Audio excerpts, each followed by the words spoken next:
ప్రియమైన వాళ్ళరా, ప్రభువైన యేసుక్రీస్తు నామములో ఈ యొక్క ఉదయకాల సమయాన మీ అందరికీ నా హృదయపూర్వక వందనాలు తెలుపుకుంటున్నాను. ఈ రోజంతా మీరు చేయబోయే అన్ని విషయాల్లో దేవుని హస్తము మీకు తోడై ఉండి మీకు జయాన్ని కలుగజేయునుగాక. ప్రియమైన బిడ్డలారా, యెషయా గ్రంథం 49వ అధ్యాయము 23వ వచనము ఇలా సెలవిస్తుంది, నేను యెహోవాను, నా కొరకు కనిపెట్టుకుని వారు సిగ్గుపడరు అనేటువంటి మాటను మనం చదువుతున్నామండి. ప్రియమైన బిడ్డలారా, ఈ యొక్క ఉదయకాల సమయాన దేవుడు నిన్ను చూసి ఆయన అంటున్నాడు, నా కుమారుడు, నా కుమార్తె, నేను యెహోవాను, నా కొరకు కనిపెట్టుకొని ఉంటున్న నీవు ఏ మాత్రము సిగ్గుపడవు, నేను సిగ్గుపరచనని చెప్పి దేవుడు అంటున్నాడండి. ప్రియమైన బిడ్డలారా, మన యొక్క జీవితాల్లో చాలా కఠినమైనటువంటి ఒక సంఘటన ఏంటంటే దేవుని కొరకు కనిపెట్టుకోవడం. అది చాలా కష్టం అండి మనకి. కానీ ప్రియులారా, కొన్నిసార్లు మనము దేవుడు అంటాడు, నేను నీకు ఆశీర్వాదాన్ని కలుగజేస్తాను, నేను నీకు ఇస్తాను, నువ్వు ఆశించే మేలు నేను నీకు చేస్తానని చెప్పి దేవుడు అన్నా కూడా మనం ప్రార్థిస్తాం కొన్ని రోజులు. తర్వాత మనము కనిపెట్టుకోవడానికి మనకు ఓపిక లేకుండా ప్రియమైన బిడ్డలారా, మనము స్వార్థంగా మనము నిర్ణయాలు తీసుకొని, మన యొక్క సొంత నిర్ణయాలు తీసుకొని, ఆ నిర్ణయాలు చొప్పున మనం ఏం చేస్తామంటే కొన్ని కార్యాలు చేసి మనం చాలా నష్టాన్ని మనం పొందుకుంటాం, నష్టపడిపోతాము. కొన్నిసార్లు మనకు బాధలు, కొన్నిసార్లు ప్రియులారా మనకు వేదన కలిగజేసేటువంటి కొన్ని క్రియలు మన జీవితంలో జరగడానికి మనమే దారి తీస్తాం. ఎందుకు కారణం ఏంటంటే మన జీవితంలో ఓపిక లేకపోవడం. కానీ పరిశుద్ధ గ్రంథంలో ప్రియులారా, దేవుని కొరకు కనిపెట్టుకున్న వారిని ఆయన ఎలాగా ఆయన హెచ్చించాలని మనం గమనించినట్లయితే, దావీదు భక్తుని జీవితాన్ని మనం గమనించినట్లయితే, దేవుడు ఆయన సహోదరులు ముందుగా ఆయన రాజుగా అభిషేకించాడు సమూయేలు ప్రవక్త ద్వారా. కానీ ఆయన వెంటనే ఆయన రాజుగా హెచ్చించబడ్డాడా అంటే లేదండి.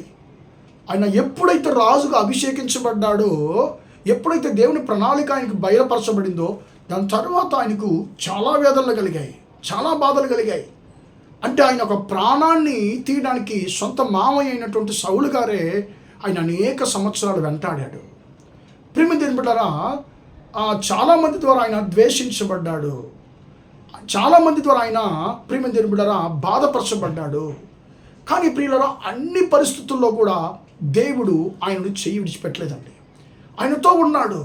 చివరికి ఏం జరిగింది, ఆయన కొరకు దేవుడి కొరకు దావీదు కనిపెట్టుకున్నాడు కాబట్టి ఆయన దేవుడు రాజుగా హెచ్చించాడు.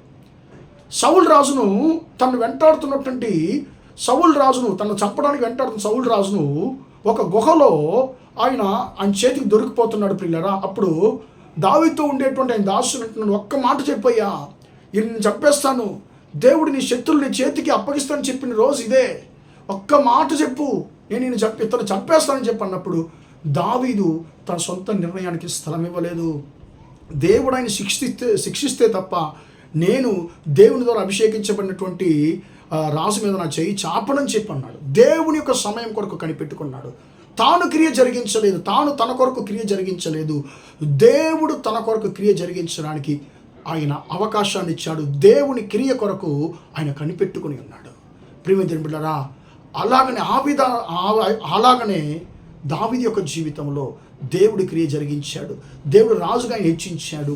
దావీదు యెహోవా కొరకు కనిపెట్టుకున్నాడు కాబట్టి యెహోవా ఆయన్ని సిగ్గుపరచలేదు. ప్రియమైన బిడ్డలారా, మీరు కూడా దేవుని కొరకు కనిపెట్టుకుని ఉన్నారా? దేవుడే క్రియ జరిగించాలి, దేవుడే నా జీవితంలో క్రియ జరిగించాలని చెప్పి దేవుని యొక్క క్రియ కొరకు కనిపెట్టుకుని ఉన్నారా?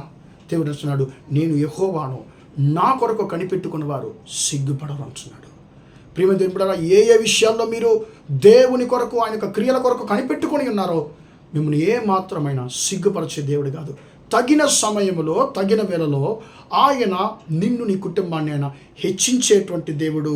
మీరు ఆశించేటువంటి మేళ్లను మీ జీవితంలో జరిగించేటువంటి దేవుడు. మీ జీవితాల్లో ఆయన తన ప్రణాళికను నెరవేర్చేటువంటి దేవుడు.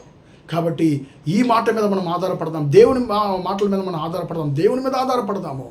మన యొక్క సొంత నిర్ణయాలకు మనం స్థలం ఇవ్వకుండా, మనం సొంతగా నిర్ణయం తీసుకోకుండా దేవుని యొక్క సమయం కొరకు మనం కనిపెట్టుకుని ఉందాం.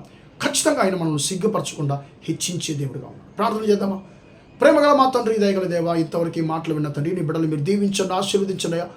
నేను యెహోవాను, నా కొరకు కనిపెట్టుకున్న వారు సిగ్గుపడరు అనేటువంటి మాటను తండ్రి అయ్యా మీరు మాతో మాట్లాడిన కృపను బట్టి స్తోత్రము. నీ కొరకు కనిపెట్టుకునేటువంటి దావీదును తండ్రి ఎలా హెచ్చించావని తండ్రి మాతో మాట్లాడావు. అయ్యా దావీదును హెచ్చించిన దేవుడు, అయ్యా మీ బిడ్డలు మీ కొరకు కనిపెట్టుకుని ఉన్నటువంటి మీ బిడ్డలు ఒక్కొక్కరిని హెచ్చించండి అయ్యా. తండ్రి స్తోత్రం, తమ చదువు విషయంలో, తన భవిష్యత్తు విషయంలో అయా స్తోత్రం తండ్రి, తమ అప్పులు బాధల విషయంలో, ఆర్థిక సమస్యల విషయంలో తండ్రి అయా స్తోత్రం, ప్రయాణ విషయంలో తండ్రి మీ బిడ్డలు తండ్రి నీ కొరకు ఎవరైతే కనిపెట్టుకొని ఉన్నారో తండ్రి వారి జీవితంలో అయా నువ్వు తప్పక క్రియ జరిగించేటువంటి దేవుడవు. మీరు క్రియ జరిగించమని ప్రార్థిస్తున్నాను అయ్యా. వారు తండ్రి సిగ్గుపడకుండా తండ్రి వారిని తండ్రి స్తోత్రం మీరు ఆశీర్వదించమని ప్రార్థిస్తున్నాను. ఈ వాక్యం తండ్రి, ఈ మాటలు వింటున్న ప్రతి ఒక్కరి జీవితంలో అయ్యా 100% నెరవేరునుగా కానీ ప్రార్థిస్తున్నాను.